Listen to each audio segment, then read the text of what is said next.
Hi friends, welcome to பிரியாஸ் மதுரைக்காரங்க சமையல். இன்றைக்கி நம்ம சேனலில் ஈவினிங் குக்கிங் vlog தான் பார்க்க போகிறோம். இந்த vlog வந்து உங்களுக்கு ரொம்ப பிடிச்சமானதாக இருக்கும். ஸோ ஸ்கிப் பண்ணாமல் பாருங்கள்.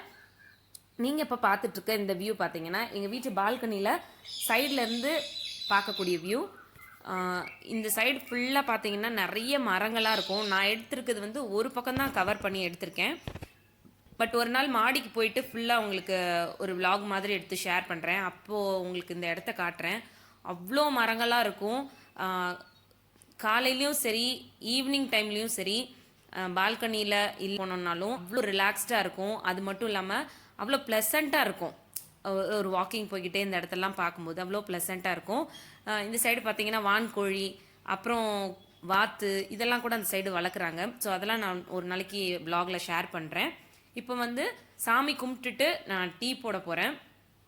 ஈவினிங் எப்போவுமே வீட்டில் விளக்கேற்றி சாமி கும்பிட்டுட்டு அதுக்கப்புறம் தான் டீ போடவே ஆரம்பிப்பேன். எங்களுக்கு வந்து பாபானா ரொம்ப இஷ்டம். அதனால எங்கள் வீட்டில் 2 பாபா ஸ்டாச்சு வந்து வச்சுருக்கோம். இப்போ வந்து நான் சாமி கும்பிட்டு முடிச்சுட்டு கிச்சனுக்கு வந்துட்டேன். என் ஹஸ்பண்ட் வந்து சுட சுட வடை கேட்டாங்க. ஸோ அவங்களுக்கு வடை போட்டுட்டு அப்படியே 2 பேர்த்துக்கும் சேர்த்து டீ போட போகிறேன். இந்த வடை மாவு பார்த்திங்கன்னா நான் காலையில் வெண்பொங்கல் வச்சுருந்தேன். அப்போது அரைச்சி வச்சது மிச்சம் இருந்தது. ஸோ ஈவினிங் அப்படியே வடையாக போட்டுடலாமேன்னு பார்க்குறேன். இப்போ சைடில் பாலை காய்ச்சிட்டு அப்படியே சைட் பை சைடாக வடை போட ஆரம்பிச்சிடலாம். இது ஏற்கனவே காய்ச்சின பால் தான், ஃப்ரிட்ஜிலேருந்து எடுத்துகிட்டு இப்போ தான் வச்சுருக்கேன். ஸோ இது சூடாகிட்டு இருக்கட்டும், அப்படியே சைடில் வடை போட்டுடலான்னு பார்க்குறேன். இது வந்து உளுந்த வடை தான். ஸோ உங்கள் சைடில் சில பேர் வந்து மெது வடைங்க. உளுந்து வந்து ஒரு 1/2 அன் ஹவர் ஊற வச்சுட்டு நல்லா தண்ணி தெளிச்சுட்டு, தண்ணி நிறைய சேர்க்கக்கூடாது, லைட்டாக தண்ணி தெளிச்சுட்டு நல்லா சாஃப்டாக அரைச்சி எடுத்துக்கணும். நீங்கள் அரைச்சி எடுத்துகிட்டு கொஞ்சோன்னு அந்த மாவை எடுத்து கொஞ்சம் தண்ணியில் விட்டு பார்த்தீங்கன்னா அப்படியே மிதந்து வரணும் அந்த மாவு.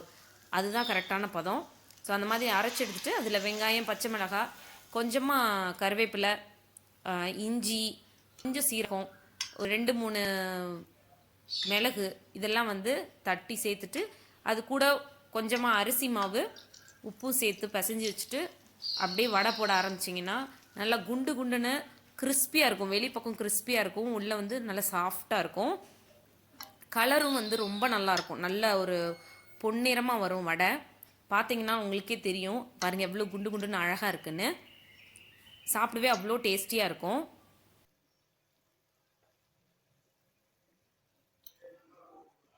இப்போ சைடில் பார்த்தீங்கன்னா பால் பொங்கி வந்துருச்சு. இதில் வந்து ஒரு 1½ ஸ்பூன் அளவுக்கு டீத்தூள் சேர்த்துட்டு ஒரு 3-4 ஏலக்காய், நல்லா வாசனையாக இருக்கும் டீக்கு. கூடவே கொஞ்சம் இஞ்சி தட்டி வச்சது சேர்த்துட்டு கொஞ்ச நேரம் கொதிக்க விட்டோம்னா டீ ரெடி ஆகிடும். வடையும் போட்டு எடுத்து வச்சாச்சு. ஸோ டீயை ஃபில்டர் பண்ணிவிட்டு டீயோடு சேர்த்து நல்லா சுட சுட வடையும் சாப்பிட வேண்டியது தான். யாருக்கெல்லாம் வந்து ஈவினிங் டைமில் நல்லா சுட சுட வடையோட டீ சாப்பிட பிடிக்கும் அப்படின்னு எனக்கு கமெண்ட் பாக்ஸில் சொல்லுங்கள். வடை வந்து நல்லா அப்படி முருகலாக வந்திருக்கு. வெளிப்பக்கம் பார்த்தீங்கன்னா நல்லா கிறிஸ்பியாகவும் உள்ளே நல்லா சாஃப்டாகவும் இருக்கும் சாப்பிடும்போது. நான் வந்து இந்த ரெசிபியை நம்ம சேனலில் இன்னும் ஷேர் பண்ணலன்னு நினைக்கிறேன். ஒரு இது ஷேர்.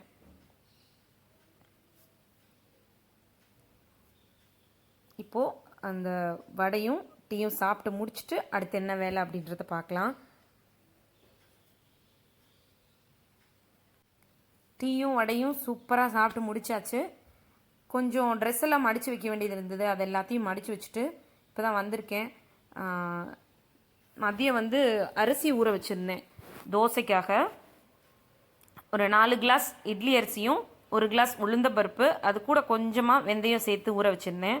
அதை ரெண்டையும் இப்போ தனித்தனியாக போட்டு அரைச்சி எடுத்துக்க போகிறேன். நான் எப்போவுமே மிக்சியில் தான் போட்டு அரைச்சி எடுத்துக்குவேன். நாங்கள் 2 பேர் அப்படின்றதுனால நிறைய அரைச்சி ஸ்டோர் பண்ணி வச்சுக்க மாட்டேன். வாரத்துக்கு ஒரு 3 வாட்டி எங்களுக்கு தேவையான அளவு மாவு வந்து அரைச்சி ஸ்டோர் பண்ணி வச்சுக்குவேன். ஸோ இப்போ வந்து மாவை வந்து அரைச்சி எடுத்துட்டு கொஞ்சமாக இதில் உப்பு சேர்த்து கலந்து வச்சுட்டேன்னா காலையில் வந்து தோசை. ஸோ இந்த வேலை இப்போ முடிச்சது. கொஞ்சம் ரிலாக்ஸ் பண்ணிவிட்டு அடுத்த வேலையை பார்க்கணும். இப்போது டைம் வந்து 7:30 ஆகிடுச்சு. மசாலாவும் பண்ணலான் இருக்கேன். சப்பாத்திக்கு தேவையான மாவு வந்து 2 கப் அளவுக்கு எடுத்திருக்கேன். அது கூட கொஞ்சமாக எண்ணெய் விட்டுட்டு வெது வெதுப்பான தண்ணி சேர்த்து கொஞ்சம் உப்பு சேர்த்து பிசைஞ்சு வச்சுருக்கேன். இதை மூடி போட்டுட்டு ஒரு அரை மணி நேரம் அப்படியே வச்சுட்டு அதுக்கப்புறம் சப்பாத்தி போட்டுக்கலாம். அதுக்குள்ளே வந்து இந்த பன்னீர் பட்டர் மசாலாவை ரெடி பண்ணிக்கலாம். அதுக்கு வந்து 200 கிராம் பன்னீர் கட் பண்ணி வச்சுருக்கேன். வெங்காயம், தக்காளி, இஞ்சி பூண்டு விழுது, பச்சை மிளகாய், கொஞ்சம் முந்திரி பருப்பு எடுத்து வச்சுருக்கேன். இப்போது கடாய் சூடானதுமே அதில் வந்து 1 ஸ்பூன் அளவுக்கு பட்டர் சேர்த்துக்கிறேன். இது கூடவே 1 ஸ்பூன் அளவுக்கு எண்ணெய். அது ரெண்டும் சூடானதும் கொஞ்சமாக வந்து இதில் சீரகம் சேர்த்துக்கணும். ஒரு 1/2 ஸ்பூன் அளவுக்கு சேர்த்துக்கலாம். சேர்த்துட்டு கட் பண்ணி வச்ச பச்சை மிளகாயை சேர்த்துக்கலாம். அப்புறம் கட் பண்ணி வச்ச வெங்காயத்தை சேர்த்துக்கலாம். இப்போ இதில் சேர்க்கக்கூடிய எல்லாத்து நேரம் வதக்க தேவையில்லை. அதோட பச்சை வாசனை போகிற அளவுக்கு வதக்கினா போதும். இந்த வெங்காயம் வதங்கிட்டு இருக்கும்போதே இஞ்சி பூண்டு விழுது 1 ஸ்பூன் அளவுக்கு சேர்த்தாச்சு. கூடவே முந்திரி பருப்பு எல்லாத்தையும் சேர்த்துட்டு ஒரு தடவை வதக்கிட்டு கட் பண்ணி வச்ச தக்காளியும் இதில் சேர்த்துக்கலாம். இதெல்லாம் அரைக்க போகிறோம் அப்படின்றதுனால ரொம்ப நேரம் வந்து வதக்க வேண்டாம். இப்போது இது கூட 1/2 ஸ்பூன் அளவுக்கு மஞ்சள் தூள், காரத்துக்கு தகுந்த மாதிரி தனி மிளகாய் தூள் சேர்த்துக்கிறேன். இப்போ இதை நல்லா வதக்கிட்டு ஆற விட்டுட்டு ஒரு மிக்சி ஜாரில் போட்டு அரைச்சி எடுத்துக்கலாம். இது நல்லா ஆறிடுச்சு. மிக்சி ஜாரில் போட்டேன், அரைச்சி எடுத்துக்கலாம். இப்போது அதே கடாயிலேயே 1 ஸ்பூன் அளவுக்கு பட்டர் சேர்த்துட்டு கூடவே 1/2 ஸ்பூன் அளவுக்கு காஷ்மீரி ரெட் சில்லி பவுடர். இது வந்து கலருக்காக சேர்க்கறது தான். உங்ககிட்ட இருந்ததுன்னா சேர்த்துக்கலாம். இது வந்து கட்டாயமாக சேர்க்கணுன்ற அவசியம் இல்லை. பார்க்குறதுக்கு நல்லாயிருக்கும் கலராக இருந்துச்சா அப்படின்றதுக்காக சேர்க்கறது தான். இதனால் டேஸ்ட்டில் எந்த ஒரு வித்தியாசமும் வரப்போகிறதில்ல. மிளகாத்தூள் சேர்த்து லேசாக வதக்கிட்டு நம்ம அரைச்சி வச்ச அந்த விழுது இருக்கும் இல்லையா, தக்காளி வெங்காயம் விழுது இருக்கும்ல, அதையும் சேர்த்துட்டு கலந்தாச்சு. கூடவே கொஞ்சமாக கரம் மசாலா தூள். இந்த பன்னீர் பட்டர் மசாலா வந்து நான் ஏற்கனவே வந்து நம்ம சேனலில் ஷேர் பண்ணியிருக்கேன். பார்க்காதவங்க அதோட லிங்க் வந்து பிளேலிஸ்ட்டில் இருக்கும், இல்லைனா டிஸ்கிரிப்ஷன் பாக்ஸில் கொடுக்குறேன், கிளிக் பண்ணி பார்த்துக்கோங்க. இது கூட 1 ஸ்பூன் சர்க்கரையும் கொஞ்சமாக உப்பும் சேர்த்துருக்கேன்.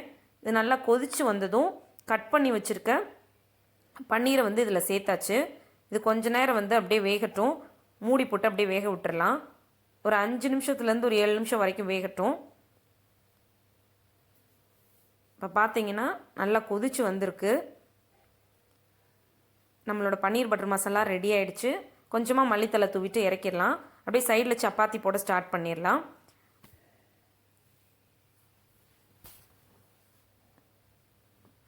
மாவை உருட்டிட்டு நம்மளுக்கு என்ன சைஸ்க்கு வேணுமோ அந்த சைஸ்க்கு சப்பாத்தி வந்து தேய்ச்சி எடுத்துக்கலாம். நான் வந்து எப்போவும் சப்பாத்தி போடுறப்ப 2 கல் வச்சு தான் யூஸ் பண்ணுவேன்.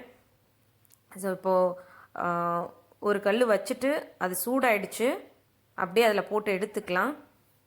இப்போ சைட் பை சைடாக நான் இன்னொரு கல்லையும் வச்சுட்டு போட்டு எடுத்துக்க போகிறேன். சப்பாத்தி பாருங்கள் நல்லா அப்படியே உப்பி வருது. இப்போது சப்பாத்தியும் பன்னீர் பட்டர் மசாலாவும் சூப்பராக ரெடி ஆகிடுச்சு.